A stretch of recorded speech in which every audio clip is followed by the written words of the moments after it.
Hi, my name is Beth Hart, and today I'm going to show you how to make an imitation Cézanne using Adobe Illustrator CS5.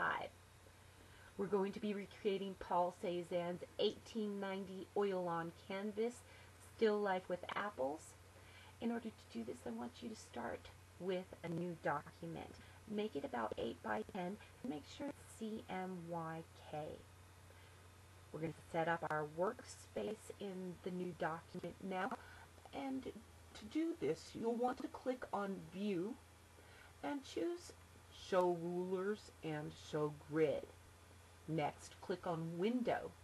Choose your options for Color, Swatches, Artboard, Layers, and Brushes.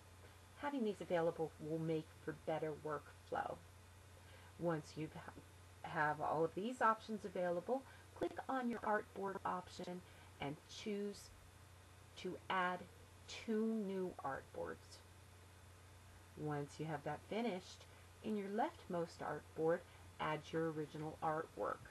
I did this by going to the website and right-clicking on the painting and choosing my option to copy, and then once I got back into Illustrator, I pressed Ctrl V to place it on my leftmost artboard. Next, we create our palette. In order to create the palette, what I did was I created first a small rectangle with no line and no color.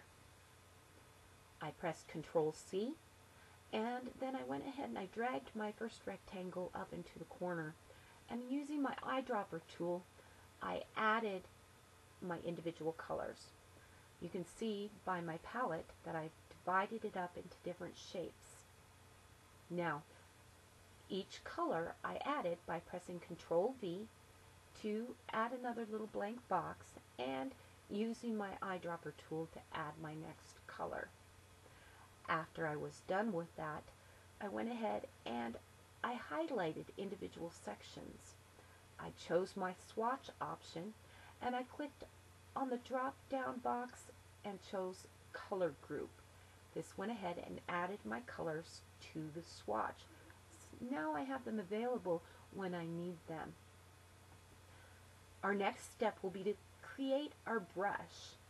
You want to click on your brush options, and on the drop down menu, choose New Brush. It's going to bring a pop-up box, and from the pop-up box, choose Bristle Brush.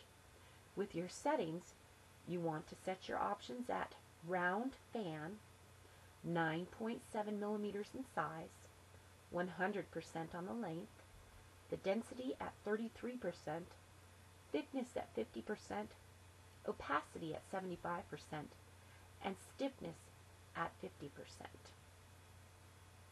Now that you have your brush created, you want to go ahead and you want to create your shape. Before creating your shape, though, it's very important that you go to your layer menu and choose New Layer and lock your other layers. Do this with each section that you do. With each shape you create, you'll want to create a new layer and lock the other layers. That way you won't be making any mistakes on other layers.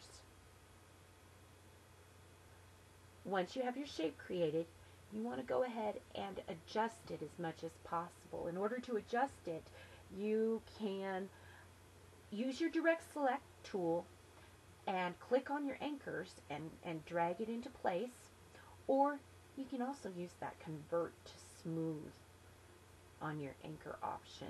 That's very helpful. Now that you've done that, you want to click and drag your new shape and place it into your second artboard. Placing it into the second artboard is going to be easy for you because you have your rulers and your grid available, so you'll be able to place your shape exactly where it's placed on the other piece. Now we get to go ahead and paint. Choosing your lightest color, what you want to do is put the paint in the areas of your shape where it is in the painting. Before you choose to paint, though, you want to click on your Paint Inside feature. This will like mask the area off so none of your paint will get on the outside of the apple, only on the inside. Continue to add colors until your shape is filled. Continue to do this with all of your shapes. As you can see here, all my shapes are selected and painted and filled. Adjusted to the various different widths and smoothness that I preferred. When you're done, you're going to have something that looks a little bit like this. Well, I hope you enjoyed my tutorial, and I hope you have a great day, and we'll be seeing you soon.